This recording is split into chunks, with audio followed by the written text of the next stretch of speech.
Hola, ¿qué tal? ¿Cómo están? Bienvenidos al primer tema del módulo 1, que corresponde al servicio civil peruano.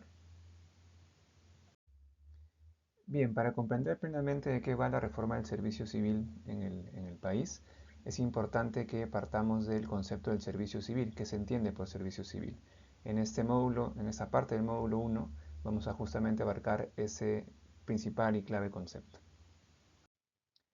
Un primer punto que tenemos que conocer con respecto al servicio civil es el volumen o la dimensión que tiene con respecto al total de trabajadores y costo de planillas en el país.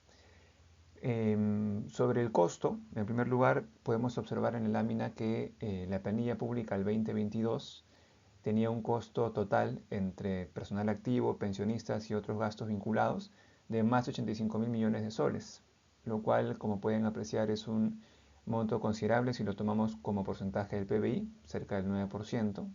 Y además vemos que la secuencia en los últimos 10 años ha sido creciente, ¿no? Pasando de casi 50 mil millones en el 2013 a cerca de 90 mil, como les comentaba, en el año 2022.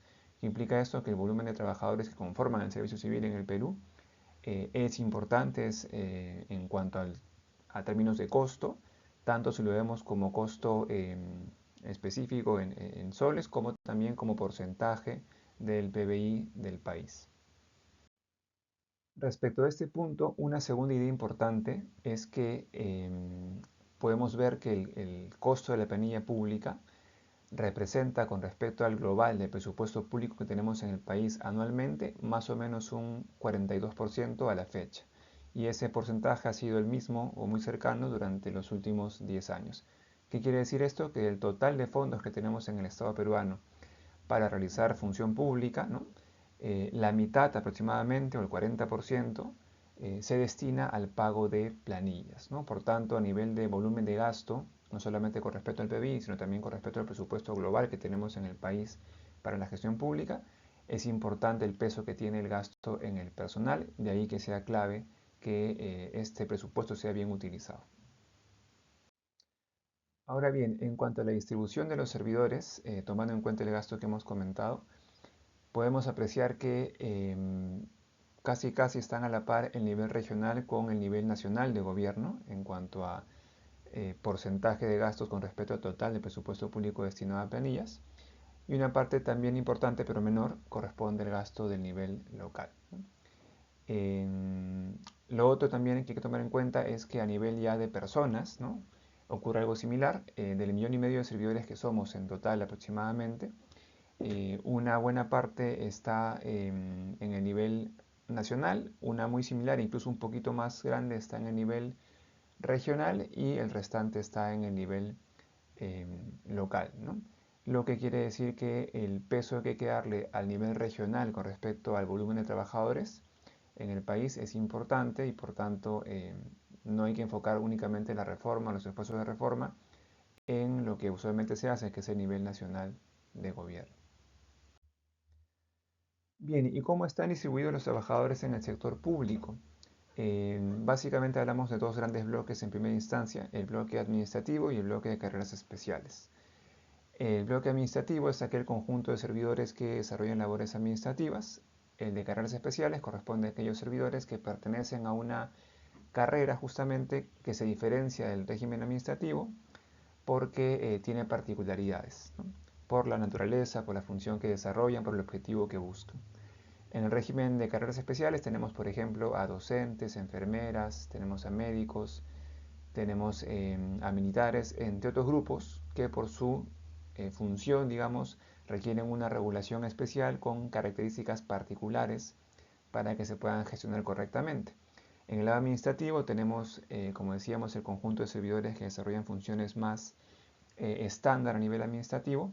Y ahí tenemos básicamente cuatro regímenes a la fecha vigentes: el régimen 276, el régimen 728, el régimen 30.057 y el régimen 1057.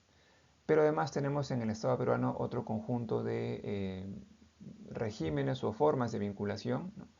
Que se pueden dar de manera civil, sin un vínculo laboral, y que también están regulados de alguna forma y son permitidos en el caso del Estado peruano, como la figura del Fondo de Apoyo Gerencial o el de personal altamente calificado, o también la figura de los gerentes públicos asignados por servir a determinadas entidades, ¿no? Entonces el 1,5 millón de servidores públicos que tenemos en el país está distribuido de alguna forma en estos diferentes, en esos tres grandes grupos que les he comentado. Bien, aquí tenemos algunas cifras que completan lo que dije con respecto al dato, a los datos anteriores. En primera instancia, en cuanto al número de trabajadores, como pueden ver, en carreras especiales tenemos a cerca de 800.000, que en términos porcentuales es 53% del total. El resto corresponde a trabajadores bajo regímenes que llamábamos administrativos, ¿no? 276, 728 y CAS principalmente. Ahora, en cuanto a nivel de gobierno, se distribuyen casi de manera pareja entre nivel regional y nivel nacional, mientras que el 14% corresponde al nivel local de gobierno. Otros datos de interés tienen que ver con, por ejemplo, los rangos de edad y el género de los servidores, del conjunto de servidores civiles. En el nivel nacional tenemos datos de que hay un poco más de servidores de género masculino, 58%, y en el caso del nivel regional tenemos el dato de que hay más servidores, hay más servidoras de género femenino, ¿no? Con el 60%. Ahora, en cuanto a rangos de edad, vemos que en el caso del nivel nacional la prevalencia está en el grupo de 45 a 64 años, aunque muy cercano a lo que pasa con el grupo anterior, de 30 a 44. Y en el caso del nivel regional, ahí sí es más clara la prevalencia del grupo de 45 a 64 años. Con respecto a la edad promedio de los servidores civiles, acá tenemos un dato interesante. En el año 2013, como pueden apreciar, el rango prevalente era el de 30 a 44 años, mientras que en el 2020, según la última data disponible, el rango de edad era el de 45 a 64 años, el prevalente, ¿no? Con el 44.8%, lo cual da evidencia de que ha habido un cierto envejecimiento de la población que conforma el servicio civil en el Perú, lo que puede traer complicaciones a nivel de, digamos, reemplazo de las personas que se van retirando de la función pública y de por sí también la posibilidad de contar con personas jóvenes con ideas, digamos, un poco más frescas e innovadoras con respecto a la reforma. Otro punto importante que debemos conocer con respecto al servicio civil en el Perú es el de la dispersión salarial, uno de los problemas de fondo del servicio civil peruano, ¿no? Como pueden ver en la lámina, ahí tenemos un par de ejemplos de puestos o cargos comunes estándar en entidades públicas, donde se puede apreciar que el monto percibido es muy distinto en función de la entidad a la cual pertenece o en la cual labora este servidor, pudiendo ser incluso el doble o el triple o hasta más de lo que gana una entidad versus otra, ¿no? Aquí tenemos también otros dos casos de dispersión salarial. En este caso corresponde a puestos de secretaria y procurador. Igualmente se puede apreciar que hay una gran distancia entre el monto más bajo y el monto más alto percibido, sobre todo en el caso del procurador, donde vemos el nivel mínimo en 5.000 y el máximo en cerca de 20.000, ¿no? Casi cuadruplica lo que gana un mismo cargo en una entidad, distinguiendo el tipo de entidad. Entonces, esto da cuenta de que ciertamente el tema de la dispersión salarial en el país es un aspecto clave que complica una gestión óptima de recursos humanos en las entidades públicas. Bien, entonces como cierre de esta primera parte del módulo 1, podemos indicar que el nivel de servidores civiles en cuanto a volumen ha venido creciendo de manera sostenida en el tiempo, ¿no?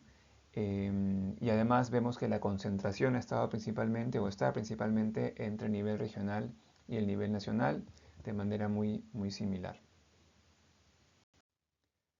Asimismo, en cuanto a la distribución por regímenes laborales, tenemos que cerca del 40% está conformado por servidores que están en carreras especiales, mientras que el resto está en carreras, digamos, administrativas o en regímenes administrativos, donde el régimen CAS concentra el 25.3%.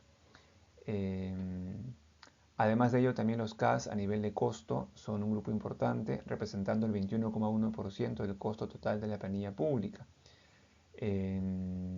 Entonces hay que tomar en cuenta esa información para poder hacer una buena lectura de lo que tenemos en el país con respecto a volumen, con respecto a distribución, con respecto a características de los servidores civiles del Perú.